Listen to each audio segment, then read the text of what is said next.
Oh, what is going on, football fans? Back at it with another New York Giants video. Draft is around the corner, so should have a lot more content up on the page in the coming days. I'm going to be live I think it's Monday. I got to talk to Bad Dog, but Monday all the way leading up until Thursday at a midday show, alternating channels talking about the draft. It'll probably be about 2 hours. We'll be doing some mock drafts, talking to the chat, so on and so forth. Obviously, I'll be live all 3 days for the draft, like every year. And I'll probably be live a couple of days after the draft, kind of recapping the roster with you guys. So really excited to see what this New York Giants roster is going to look like in the coming days. Also today at 6 o'clock, I'll be on Talking Giants YouTube channel with Bobby and Justin for about an hour. Always like working with those guys. I think they're going to come on the channel as well sometime next week. So definitely be on the lookout for that. But in this video, I wanted to talk about a couple of things that came out today regarding the New York Giants. The Giants, of course, have begun voluntary minicamp. And again, Kadarius Toney was missing. Of course, last year he missed some time, some of it due to some issues with his family. I believe his grandmother passed away, so obviously that was a very legitimate excuse. Had some injuries during camp, but it just always seemed like there was something last year. A lot of it seemed as if it was out of Kadarius Toney's control. But this year, he again, for the second straight time, will be missing voluntary minicamp, and I'll give my opinion on that. Regarding the Kadarius Toney situation in this video. Also, wanted to touch on a couple of other things. We'll start with Brian Daboll. Brian Daboll today, when asked about the possibility of drafting a tackle in the first round of this year's draft, which I fully expect the New York Giants to do, was asked about the possibility of potentially moving Andrew Thomas from the left side to the right side. Of course, Charles Cross is a guy that many feel could be a better left tackle than a right tackle in the NFL. It seems like, according to reports, that the New York Giants have shown significant interest in Charles Cross. We also have to remember that Joe Schoen and Brian Daboll had nothing to do with bringing Andrew Thomas to this New York Giants football team. So if they see fit, would they be willing or would they want to potentially move him to the right side? Well, let me give you my opinion on that. First, let's go over the quote coming out from Ryan Dunleavy of the New York Post. Brian Daboll leaves open possibility that the Giants could draft a left tackle and ask Andrew Thomas to move to the right side. He's done a good job at left tackle. We're going to take the best player available when asking, where they're going to potentially play them on the offensive line. Here's what I'll say. Do I expect the New York Giants to shift Andrew Thomas? Absolutely not. Do I think it would be a wise decision?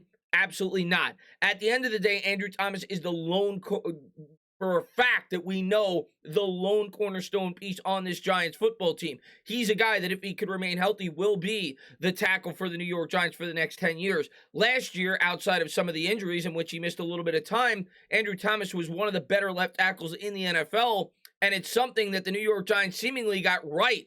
Why would I go and mess around with that? You want to make Andrew Thomas as happy as you possibly can. We've seen some of the issues that the Ravens have had with their tackles in recent years when they wanted an opportunity to play on the left side. Andrew Thomas was drafted to be a left tackle. He's done a good job playing that position. He's grown into that spot with the New York Giants. I do not think, regardless of the fact that he did play on the right side a bit in college, that it would be a wise decision to switch him from the left side to the right side. If the Giants are selecting Charles Cross, I'm assuming as a Giants fan, they're doing so because they believe Charles Cross could do a really good job on the right side. He, of course, played on the right side at his pro day, reportedly impressed at that spot if they're electing to go that route.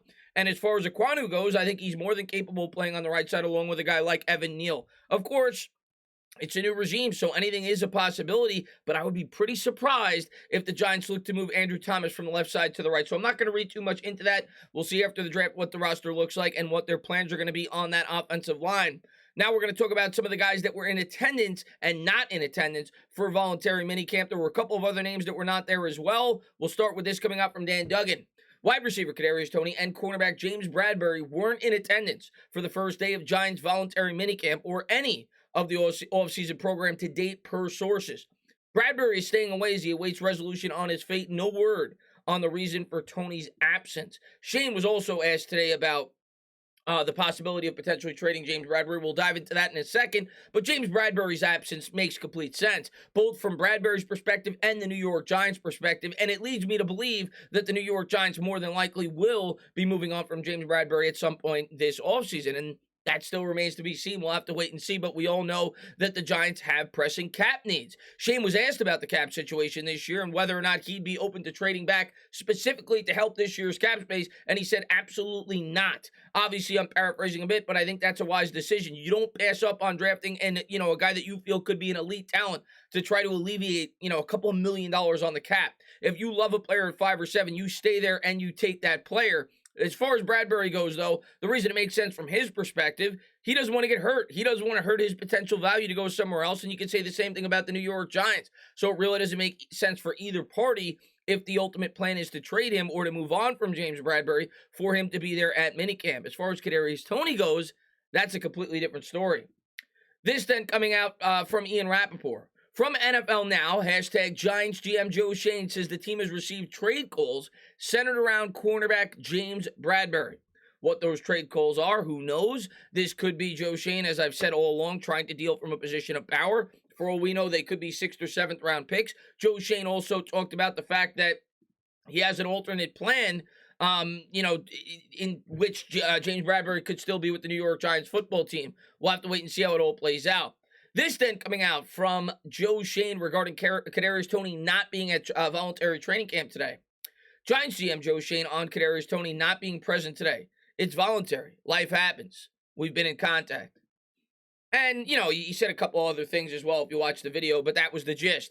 Basically saying it's voluntary. And what do you expect? I see a lot of Giants fans defending Kadarius Toney talking about that it's voluntary. What do you expect his general manager to say? He's not going to look to get his players mad at him before he, even starts his first full season as the New York Giants general manager. It's the politically correct statement. He's not going after his player, but his fans, do you have a right to question why Kadarius Toney is not at voluntary minicamp? Yeah, I think it is at least fair to question, especially being that we have not really gotten an answer in terms of, whether or not he has a legitimate reason for not being there, and this seems to be a bit of a pattern. Let's jump further into it. This coming out from Dan Duggan. Kenny Golladay said he's at his voluntary program because of how much it means to him, and he wants to start on a good note with the new staff. Golladay said everyone should be here. As for Kadarius Toney's absence, Golladay says he hasn't spoken to him in a while.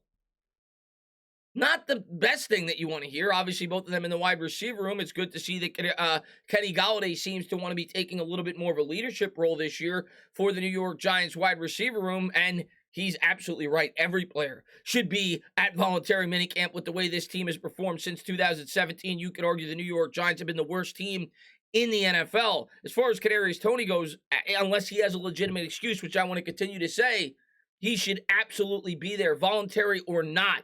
The New York Giants should be striving to be as best as they possibly can, especially when you factor in what Kenny Golladay said there, that they have a new coach, they have a new scheme, and word came out today that Kadarius Toney, because he's not there in person, has not yet received the playbook. At the end of the day, if Kadarius Toney goes out there next year and balls out, we're all going to forget about this. It's going to be a laughing matter. But I'm going to tell you what, Toney is not making life easy on himself, because if he goes out there and struggles next year, he is going to get destroyed by the fans and media for not going to voluntary minicamp, for not putting his best foot forward, but we'll have to wait and see how the rest of the offseason plays out.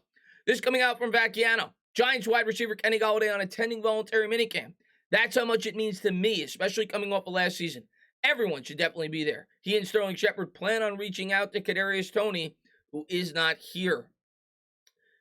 And then these were all the players that were not there at voluntary minicamp. This coming out from Duggan. Players not spotted at today's voluntary minicamp practice. Wide receiver Sterling Shepard, of course, coming off an injury. You have to assume that he's probably rehabbing the injury that he sustained. Kadarius Toney, offensive lineman Mark Lewinsky, who was there yesterday, to my understanding, was not there today. Don't know the reasoning as to why that is. Blake Martinez, again, coming off an injury. James Bradberry potentially could be traded by the New York Giants. And our kicker, Graham Gano, which is, not vital for him to be at a voluntary minicamp. He's a kicker at the end of the day. So, and he's performed pretty damn good for the New York Giants over the last couple of years. But my take overall on Kadarius Toney is, am I going to flip out?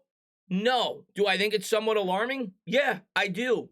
This is a guy who last year had a mediocre rookie season. Say what you want. He did sustain some injuries. Outside of the Dallas Cowboys game, he was pretty much a non-factor for the Giants. A lot of people point to the fact that Daniel Jones was his quarterback. A lot of people point to the fact that Jason Garrett was the play caller.